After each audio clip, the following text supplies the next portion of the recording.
Bonjour à tous. Je sais ce que vous vous dites. Vous dites, lui aussi, il est allé chez le coiffeur cette semaine.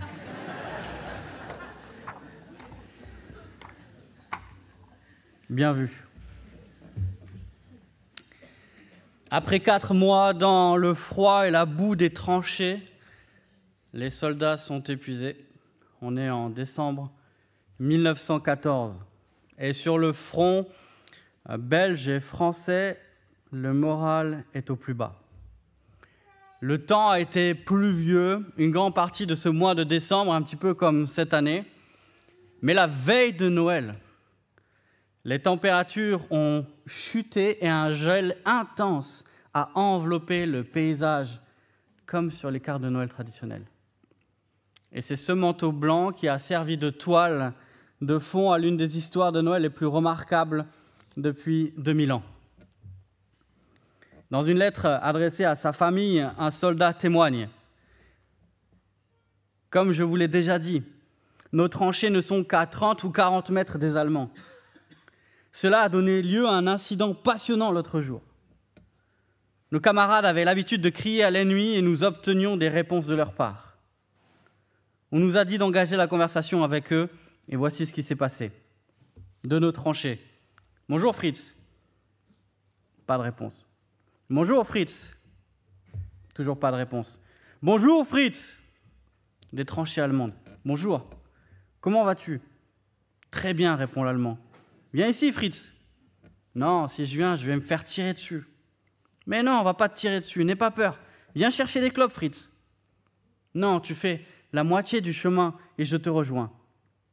Très bien. L'un de nos camarades a alors rempli ses poches de cigarettes et a traversé la tranchée. L'Allemand a traversé sa tranchée et, comme prévu, ils se sont rencontrés à mi-chemin et se sont serrés la main.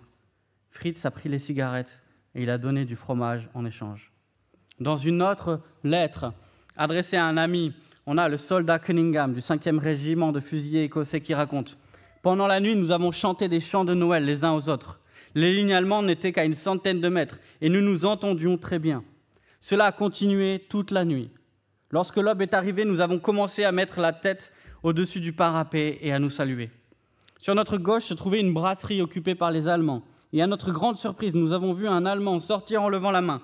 Derrière lui, 2 autres roulaient un tonneau de bière. Ils ont traversé la moitié du chemin et nous ont fait signe de venir le chercher. 3 d'entre nous sont sortis, leur ont serré la main et leur ont souhaité un joyeux Noël. Ils ont fait rouler le tonneau jusqu'à nos propres tranchées sous les acclamations des Britanniques et des Allemands. Après cela, il a été entendu que la paix était déclarée pour une journée. Nous sommes tous sortis de nos tranchées et nous nous sommes retrouvés au milieu du champ de bataille. Nous nous sommes souhaités de joyeuses fêtes. Certains Allemands parlaient assez bien anglais. Nous avons passé une journée très intéressante. Et durant ce Noël 1914, à plusieurs endroits du front, surtout du côté de la ligne belge au nord de la France, ces hommes que la guerre opposait, une guerre qui faisait rage et qui a été décrite comme l'une des plus affreuses qu'on ait connues, s'échangent alors du tabac, partagent un verre, chantent des cantiques de Noël. On rapporte même des parties de football qui se sont improvisées entre Britanniques et Allemands en pleine zone de combat. On appellera cet événement extraordinaire la trêve de Noël. La trêve de Noël a inspiré de nombreuses chansons, de nombreuses peintures et même de nombreux films, peut-être certains d'entre vous en ont vu un. Et on peut aisément comprendre un tel engouement autour de cet événement extraordinaire. À Noël, tout le monde aspire à la paix. Tout le monde aspire à la joie, tout le monde aspire à l'harmonie. Et c'est normal parce que la joie et la paix sont au cœur de la bonne nouvelle de Noël. Et c'est ce que nous allons voir ce matin. La manière dont la Bible et Dieu nous parlent d'une paix plus profonde et plus durable à Noël. Prenez avec moi dans l'évangile de Luc, au chapitre 2. Je vais lire les versets 8 à 20. Luc, chapitre 2, versets 8 à 20.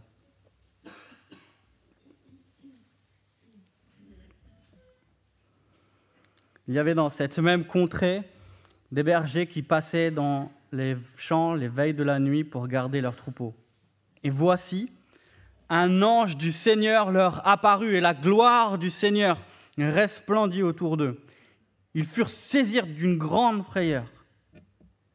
Mais l'ange leur dit, « Ne craignez point, car je vous annonce une bonne nouvelle qui sera pour tout le peuple le sujet du grande joie. C'est qu'aujourd'hui, dans la ville de David, il vous est né un sauveur qui est le Christ, le Seigneur. Et voici à quel signe vous le reconnaîtrez. Vous trouverez un enfant emmailloté et couché dans une crèche. » Et soudain, il se joignit à l'ange une multitude de l'armée céleste, louant Dieu et disant « Gloire à Dieu dans les lieux très hauts et paix sur la terre parmi les hommes qui l'agréent. » Lorsque les anges les eurent quittés pour retourner au ciel, les bergers se dirent les uns aux autres, « Allons jusqu'à Bethléem et voyons ce qui est arrivé, ce que le Seigneur nous a fait connaître. » Ils y allèrent en hâte et ils trouvèrent Marie et Joseph et le petit enfant couché dans la crèche. Après l'avoir vu, ils racontèrent ce qui leur avait été dit au sujet de ce petit enfant. Tous ceux qui les entendirent furent dans l'étonnement de ce que leur disaient les bergers. Marie gardait toutes ces choses et les repassait dans son cœur. Et les bergers s'en retournèrent, glorifiant et louant Dieu pour tout ce qu'ils avaient entendu et vu, et qui était conforme à ce qui leur avait été annoncé. Noël, c'est une bonne nouvelle, et d'abord une bonne nouvelle annoncée. Nous sommes avec les bergers dans le silence d'une nuit noire, dans les environs de Bethléem, et d'un seul coup, un ange apparaît aux bergers. L'obscurité est percée par l'éclat qu'il dégage, le silence de la nuit est rompu par l'annonce d'une bonne nouvelle. Dans la nuit noire, la gloire du Seigneur apparaît dans les ténèbres du monde. La bonne nouvelle est annoncée. Et ce message, au tout début de ce passage, annonce tout le message. Ce contraste annonce tout le message de Noël. Dieu remplace la crainte par la joie, l'obscurité par la lumière et l'attente par l'accomplissement. Un ange apparaît aux bergers. Quelle est leur réaction? Ils sortent leur portable et ils font un selfie pour le monde. Non! C'est quoi la réaction normale devant un ange? On est terrassé de frayeur. À chaque fois que quelqu'un rencontre un ange dans la Bible, il tombe le visage contre terre. C'est terrifiant. Mais l'ange les rassure tout de suite. Ne craignez point. Pourquoi? Parce qu'il leur explique que la grande frayeur doit être remplacée par une grande joie. Ne craignez point, car je vous annonce une bonne nouvelle qui sera pour tout le peuple le sujet d'une grande joie. Je vous annonce une bonne nouvelle. C'est une expression qui, littéralement, on pourrait traduire par « je vous évangélise ». Je vous évangélise. À l'époque, ce terme « évangile », à l'époque du Nouveau Testament, à l'époque de Jésus, il désigne une bonne nouvelle en lien avec le roi. Une bonne nouvelle qui était annoncée au peuple concernant la naissance du roi, concernant son accession au trône ou encore concernant une victoire militaire qu'il avait remportée. Et c'était une bonne nouvelle, non seulement parce qu'elle concernait le roi, mais puisqu'elle concernait le roi, elle concernait aussi son royaume, ses sujets.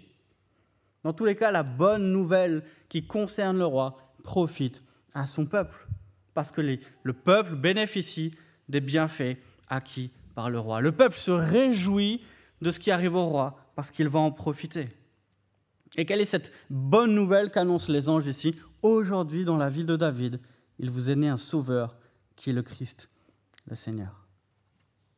Et on imagine, au-delà du choc de voir un ange, le choc d'entendre ce que dit l'ange, le choc de la bonne nouvelle. Et sûrement que le contenu de la bonne nouvelle a choqué ces bergers encore plus que les messagers de la bonne nouvelle. Depuis des siècles, le peuple juif attendait un homme qui allait les délivrer. Leur espérance était nourrie par les prophéties que l'on trouve dans ce qu'on appelle l'Ancien Testament, la première partie de la Bible des Juifs. Ces prophéties qui annonçaient le Messie, un roi que Dieu avait promis d'envoyer pour sauver son peuple, pour le délivrer de ses ennemis, pour instaurer un règne de paix éternelle sur terre. Le Messie, le Christ en grec, Messie et Christ, c'est la même chose. C'était le roi que Dieu avait promis, celui qu'il appelait mon fils, celui qui allait partager son règne. Et cette bonne nouvelle faisait écho à des prophéties que les bergers avaient sûrement entendues de la bouche des enseignants. Prophéties que l'on trouve par exemple chez le prophète Ésaïe, qu'ils sont beaux sur les montagnes, les pieds de celui qui apporte de bonnes nouvelles, qui annonce la paix, de celui qui annonce de très bonnes nouvelles, qui annonce le salut, de celui qui dit à Sion, ton Dieu règne. Voilà ce qui se joue dans cette nuit noire. Voilà ce qui se joue à l'annonce de cette bonne nouvelle prononcée par des anges à ces bergers. Voilà ce qu'entendent au milieu de leurs troupeaux ces hommes ordinaires. Une nouvelle extraordinaire. Cet homme, ce Messie que le peuple attendait depuis des siècles, le Sauveur promis par Dieu, le Seigneur, ce roi-là, est né. Il est là, enfin. Mais chose étonnante, les anges annoncent que ce roi a pour manteau royal des langes et pour trône une crèche. Le roi plein de gloire est venu dans l'humilité. Le Fils de Dieu s'est fait homme. Et la question à laquelle on veut répondre à chaque fois qu'on étudie un texte, qui est une question qui, d'apparence, est très simple, mais y répondre, c'est autre chose. Cette question-là, c'est pourquoi Luc a écrit ça? Pourquoi Luc a placé ce texte-là? Pourquoi il a choisi d'écrire ça plutôt que de ne pas l'écrire? Pourquoi c'était si important qu'on ait cette information-là? Alors, nous, aujourd'hui, mais Théophile, à qui écrit Luc?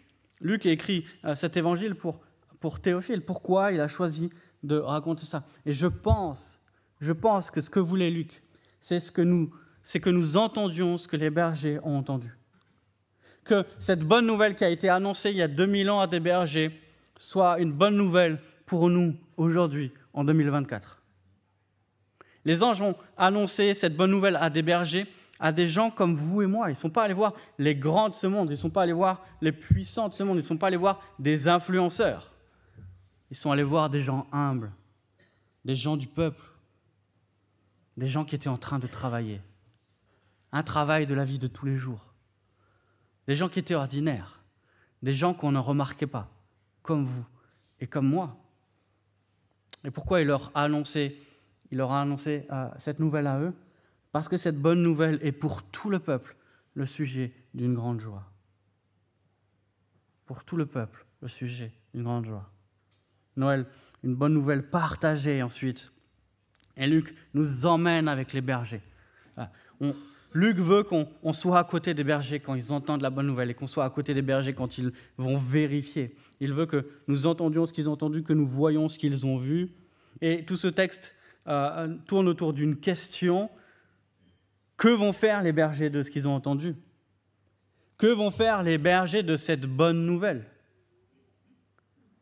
Quelle sera la réponse de ces bergers après avoir entendu la nouvelle la plus extraordinaire de leur vie? Eh bien, ils vont vérifier. Ils se dépêchèrent. Ils allèrent en hâte d'aller voir ce qui leur a été annoncé. Ils veulent voir de leurs yeux ce qu'ils ont entendu de leurs oreilles. Et c'est exactement ce que nous voulons faire. Si peut-être vous êtes là ce matin pour la première fois, et peut-être vous êtes là parce que c'est Noël. Peut-être que vous êtes là parce que quelqu'un vous a invité parce que c'est Noël. Peut-être vous êtes là parce que vous avez déjà entendu cette bonne nouvelle de Jésus, cet évangile. Peut-être que vous êtes comme ces bergers qui l'avaient entendu et que vous voulez voir de vos yeux. C'est exactement ce que Luc veut que nous fassions, que nous soyons avec les bergers. Et la suite du texte tourne autour du témoignage des bergers. Regardez avec moi, verset 15. Allons jusqu'à Bethléem et voyons ce qui est arrivé, ce que le Seigneur nous a fait connaître. Verset 20. Les bergers louaient Dieu à cause de tout ce qu'ils avaient entendu et vu et qui était conforme à ce qui leur avait été annoncé. Le but de Luc, c'est de nous raconter un témoignage de plus de ceux qui ont entendu, de ceux qui ont vu de leurs yeux, entendu de leurs oreilles et vu de leurs yeux, pour que la foi de Théophile à qui il écrit soit encore plus forte et pour que notre foi soit encore plus forte. Que ce témoignage repose sur des témoins oculaires, pas une légende, pas un mythe, pas une belle histoire, pas le script qui ferait un bon film ou une bonne série. Des vrais bergers, des vrais anges une vraie ville, des vrais parents, un vrai bébé, une vraie crèche, un vrai événement, une vraie paix. Ce que les bergers voient confirme ce qu'ils ont entendu. Le petit enfant est couché dans une crèche, comme on leur avait annoncé. Je me souviens quand Léon est né, le jour même de sa naissance ou le lendemain, je ne me souviens pas, je me suis dit, en le regardant, il était couché dans cette petite couveuse, emmitouflée, je me suis dit, un jour, Jésus a été comme ça. Petit, faible, vulnérable, et en même temps, le Messie, le Seigneur, le Roi. Quel mystère! Après l'avoir vu de leurs yeux, les bergers partagent ce qui leur a été dit.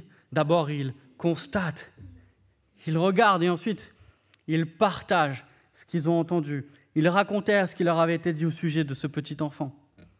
Les bergers sont les premiers évangélistes de l'Évangile, selon Luc. Ils ne peuvent pas s'empêcher de raconter ce que leur ont dit les anges. C'est trop grand, c'est trop beau. C'est naturel, avec une bonne nouvelle, on a envie de le partager. Moi, la seconde après de la naissance, j'avais envie de sortir mon portable et envoyer un texto à tout le monde. Mais ça ne se fait pas. On a envie de dire à tout le monde ce qui nous réjouit. Plus notre joie est grande, plus notre témoignage est naturel. Plus notre joie est grande, plus notre témoignage est naturel. Et le témoignage de ces bergers, et même la manière dont Luc le décrit, les verbes qu'il emploie, vus et entendus, font écho à un autre témoignage, un peu plus loin dans le livre des Actes, que Luc a aussi rédigé. C'est à ce moment-là où, un peu plus tard, on est après la résurrection et on est à un moment où les apôtres Pierre et Jean témoignent de la bonne nouvelle de Jésus et se font convoquer par les chefs religieux qui leur ordonnent d'arrêter de partager cette bonne nouvelle de Jésus. Et que répondent Pierre et Jean ? Nous ne pouvons pas ne pas parler de ce que nous avons vu et entendu. Nous ne pouvons pas ne pas en parler. C'est trop beau. C'est trop magnifique. Alors ce matin, je pose une hypothèse. Peut-être que si notre témoignage est frileux parfois, c'est peut-être parce que notre joie est tiède. Et Luc veut réchauffer nos cœurs. Luc, il veut réchauffer notre joie pour que notre témoignage soit plus naturel. Il veut qu'avec les bergers, nous puissions nous émerveiller de la naissance du Messie et qu'avec les bergers, nous puissions partager la bonne nouvelle de la naissance du Messie. Et on lit que ceux qui entendaient le témoignage des bergers étaient étonnés par ce qu'ils disaient. Qu'est-ce qui les a étonnés ? Est-ce que c'est la description des anges ? Est-ce que c'est la manière dont ils racontaient ? Est-ce que c'est la gloire du Seigneur qui se dégageait alors qu'ils étaient dans la nuit noire? Est-ce que c'est le cœur de la foule d'anges alors qu'ils étaient dans le silence le plus complet? Non, ce qui étonnait tous ceux qui entendaient le témoignage des bergers, c'est la bonne nouvelle au sujet de ce petit enfant. Un sauveur nous est né. Voilà la chose la plus étonnante à Noël. Jésus, ce bébé couché dans la crèche, est le Messie promis par Dieu. Celui qui nourrit l'espérance du peuple, celui qui accomplit les promesses de Dieu, celui qui répond à nos attentes, celui qui nous permet d'être réconciliés avec Dieu, celui qui délivre de notre péché, celui qui nous donne la vie éternelle. C'est lui, celui qui est couché dans la crèche. Voilà celui qu'ils ont sous leurs yeux. Et voilà celui que nous célébrons ce Noël encore, notre Sauveur et notre Seigneur. Enfin, Noël, une bonne nouvelle célébrée. Et là, Luc fait un parallèle entre, au verset 13, les anges qui adressaient des louanges à Dieu et disaient « gloire à Dieu », et au verset 20, les bergers qui repartent en célébrant la gloire de Dieu et en lui adressant des louanges. La louange des anges devient la louange des bergers.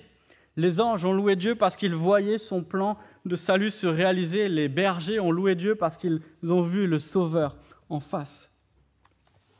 Et cette émotion qui domine le texte, c'est l'émotion qui domine Noël, la joie de savoir que Dieu a envoyé Jésus pour nous sauver.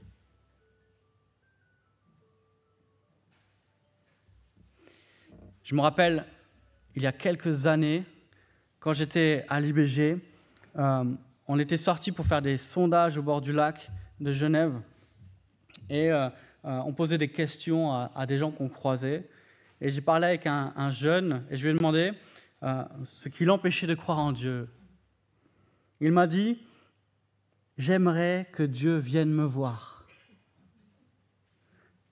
Et on était à peu près dans cette période de Noël. Alors je vais raconter cette histoire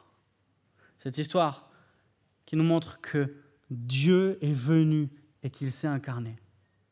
Le vrai sens de Noël. Toutes les religions du monde nous racontent comment l'homme peut aller vers Dieu. Et seule la Bible nous raconte comment Dieu est venu vers nous.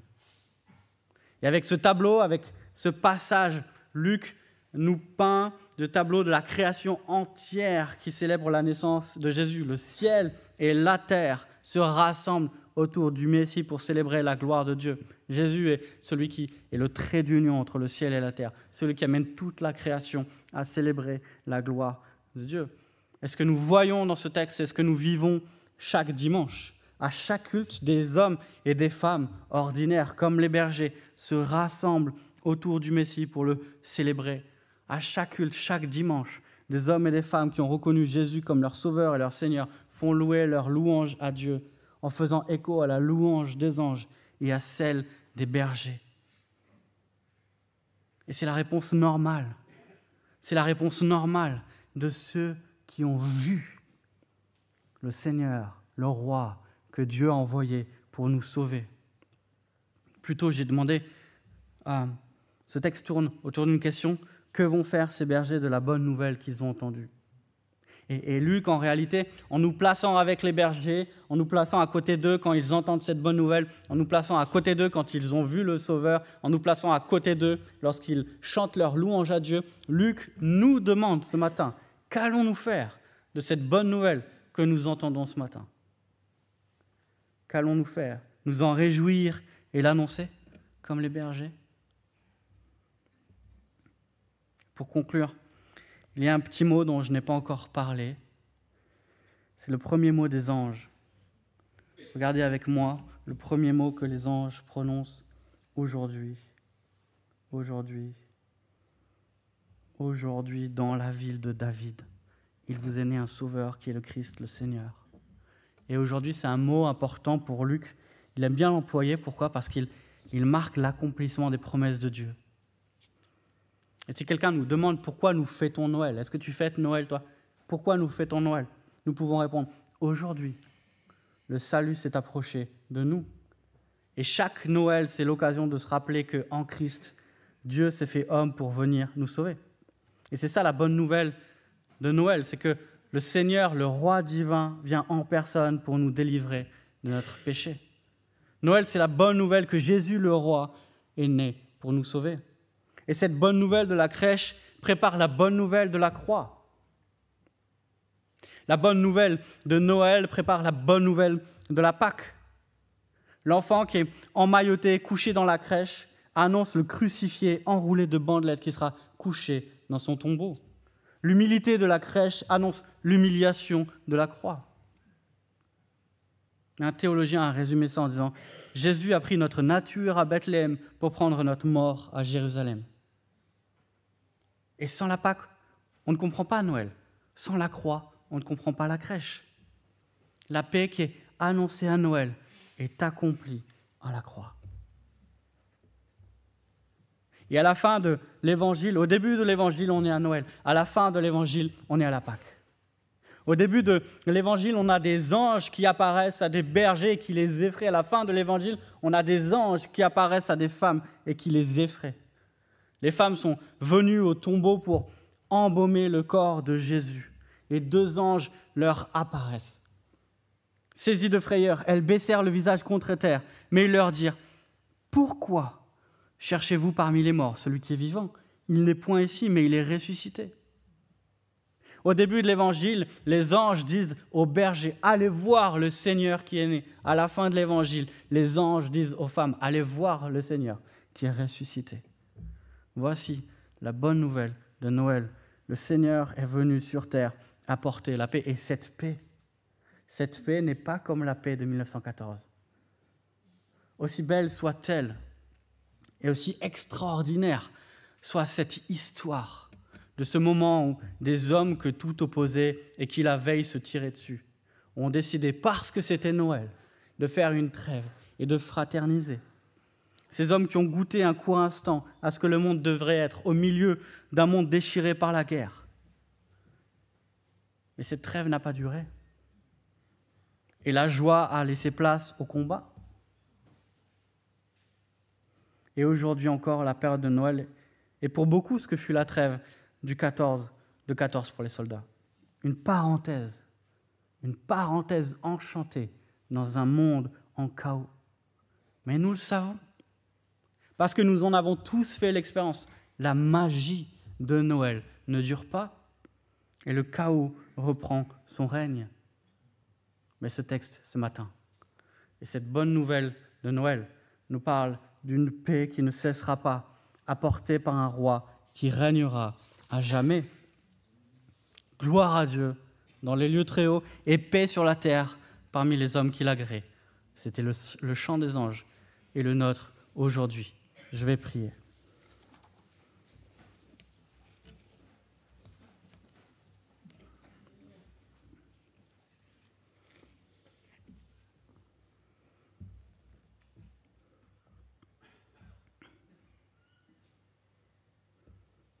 Père Céleste, merci parce que ta parole nous permet de voir au-delà du folklore, au-delà des coutumes, au-delà des habitudes, au-delà des lumières qui demain s'éteindront, au-delà des bonnes odeurs qui demain disparaîtront,